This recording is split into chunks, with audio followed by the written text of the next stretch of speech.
Mark,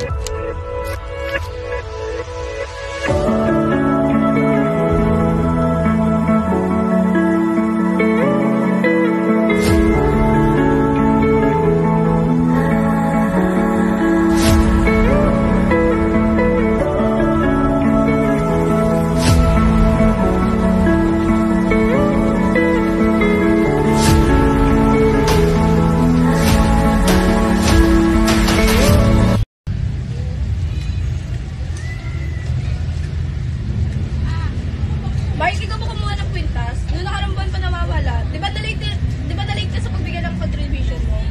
Ibig sabihin, desperado ko niyan. Kaya ayun na yung nagtulak sa'yo para magnakaw. Nabayaran ko yun. May resibo ako galing sa Sibiras ko. Walang connection ng late payment para sa pagkawala ng kwintas.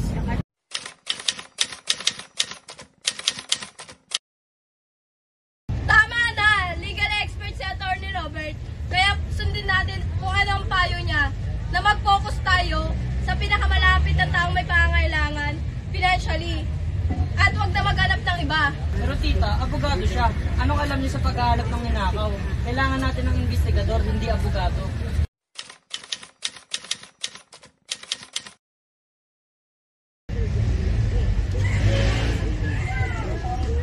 Susan, tingnan mo nga yung bag mo. Bukas, wala pang zipper. Baka mamaya nahulog na rin yung kwintas mo. Tingnan natin sa halaman. Huwag kang makialam, Brenda. Tsaka anong alam mo? Ikaw nga, di mo alam mo saan mo nilagay yung retirement papers. Umaasa ka lang sa amin. Walang kwenta yung mga pinagsasabi mo.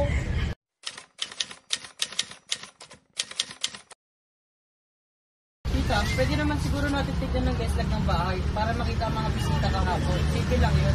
Ano? Anong gusto mo? Gumawa na naman ng gulo? Gusto mo ng gulo? Isa-isayin ko yung buong barangay? I-interviewin ko yung mga delivery rider? Hindi mangyayari yun!